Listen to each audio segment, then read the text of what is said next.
Descentralização e ascensão do Ocidente, uma análise do milagre europeu. Tempo estimado de leitura, 6 minutos. A descentralização está há muito tempo na vanguarda das mentes dos austrolibertários. Hans Hermann Hoppe, por exemplo, apareceu na televisão austríaca este mês, compartilhando seu sonho de uma Europa, que consiste em 1000 Liechtensteins. Embora baseada principalmente no raciocínio econômico, essa agenda política surgiu, pelo menos em parte, de uma celebração da historiografia sobre o milagre europeu, que postula que o Ocidente enriqueceu devido à existência de milhares de entidades políticas concorrentes de diferentes tamanhos e forma na Europa pré-moderna. Desde que Ralph Raico resumiu essa historiografia 30 anos atrás, a escola de pensamento do milagre europeu avançou com vários graus de sucesso. O milagre europeu.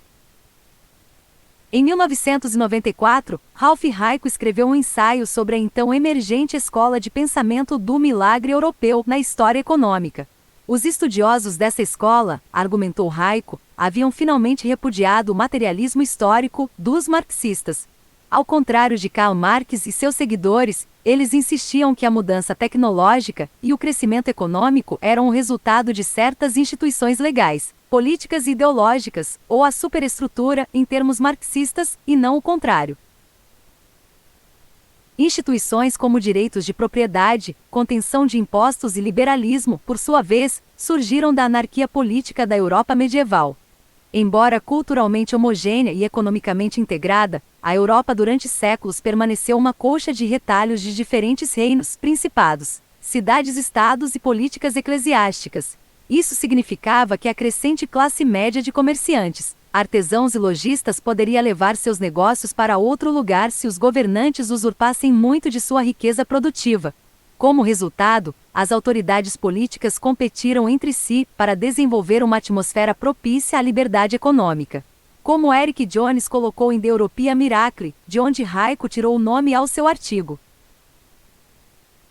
A descentralização política e a competição reduziram a pior arbitrariedade dos príncipes europeus. Havia muitas exceções, mas gradualmente elas se tornaram apenas isso, exceções. Enquanto isso, a liberdade de movimento entre os Estados-nação oferecia oportunidades para que as melhores práticas se difundissem em muitas esferas, inclusive na econômica. O número de estados nunca se reduziu a um único império dominante, apesar das ambições de Carlos Magno, do Habsburgo Carlos V ou de Napoleão. Em muitos estados, um longo processo na história do pensamento econômico condicionou os governantes a ouvir os acadêmicos e outros sábios. Escritores dos séculos XVII e XVIII na Europa Central e Ocidental ousaram oferecer conselhos sobre como governar, alguns dos quais foram aceitos. A competição política, em última análise, é o que diferencia o Ocidente do resto. Os Carlos Magnos, Carlos Vs e Napoleões da Ásia foram bem-sucedidos em monopolizar o poder político, permitindo-lhes estabelecer economias de comando. O Estado-nação. O artigo de Raico apareceu em um volume chamado The Collapse of Development Planning, editado por Peter J. Boetti.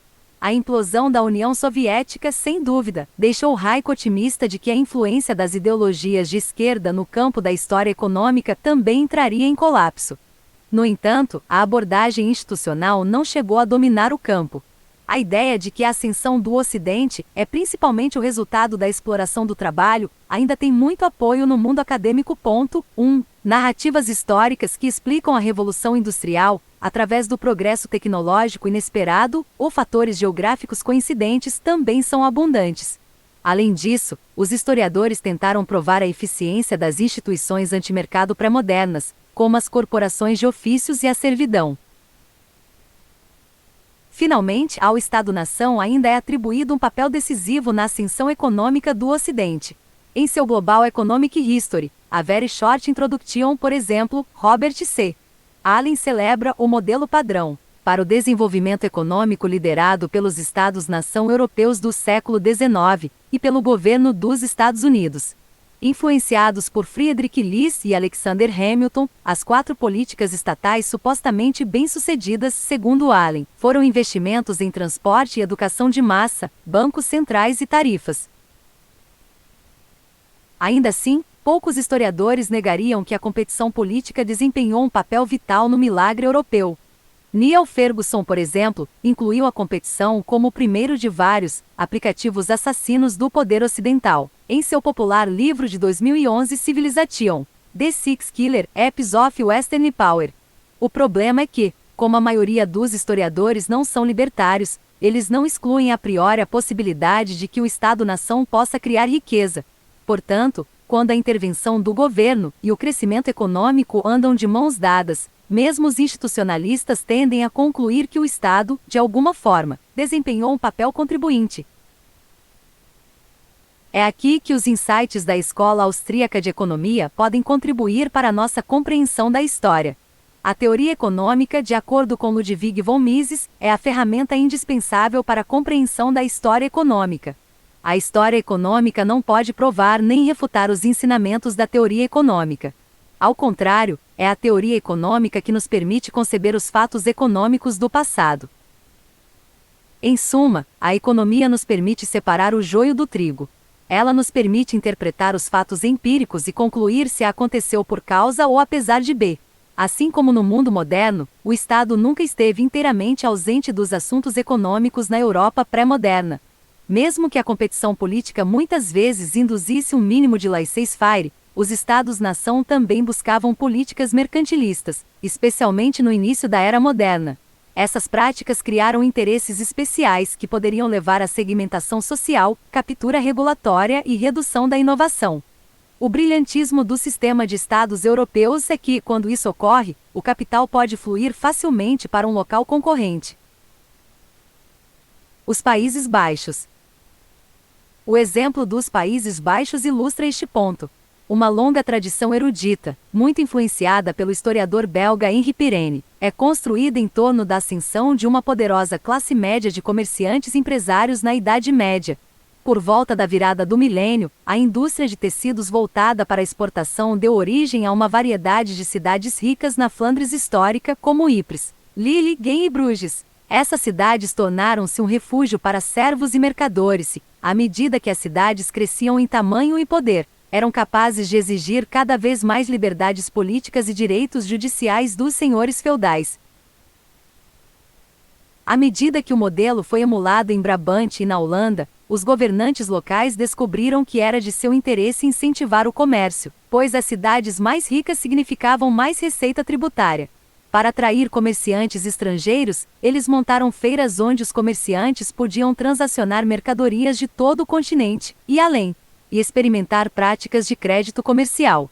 Essas feiras temporárias acabaram dando lugar a cidades permanentes que, no final da Idade Média, se tornaram os principais centros de comércio de longa distância do continente, onde se reuniam comerciantes da Itália, Alemanha e outros lugares. 3 dessas cidades prósperas eram Bruges, Antuérpia e Amsterdã. Nessa ordem, essas foram as principais cidades comerciais do noroeste da Europa do século XIII ao XVIII. No entanto, seus períodos consecutivos de primazia econômica não foram predeterminados. A presença de um grande contingente de comerciantes internacionais e a existência de uma variedade de cidades ligadas à mesma Interlândia combinaram-se para incentivar as cidades concorrentes a adaptar suas instituições para acomodar os comerciantes. Os magistrados da cidade muitas vezes se abstiveram de impor regras e, em vez disso, recorreram a instituições relacionadas à intermediação, resolução de conflitos e seguros que se desenvolveram espontaneamente entre a população mercantil. Isso permitiu que as melhores práticas surgissem no mercado de ideias que foram codificadas em leis locais e internacionais mais tarde. Bruges e Antuérpia enriqueceram porque concederam privilégios especiais a mercadores de nações estrangeiras, ou seja, esses comerciantes estavam isentos das leis locais, e essa disposição criou o ambiente ideal para experimentação e adaptação institucional. Quando os acontecimentos políticos tornavam uma cidade menos atraente para fazer negócios, os comerciantes se mudavam para uma cidade concorrente. Por exemplo, os mercadores transferiram suas operações de Bruges para Antuérpia no final do século XV e de Antuérpia para Amsterdã no final do século XVI. Em suma, os comerciantes estrangeiros eram privilegiados sobre os comerciantes locais nos Países Baixos do Sul.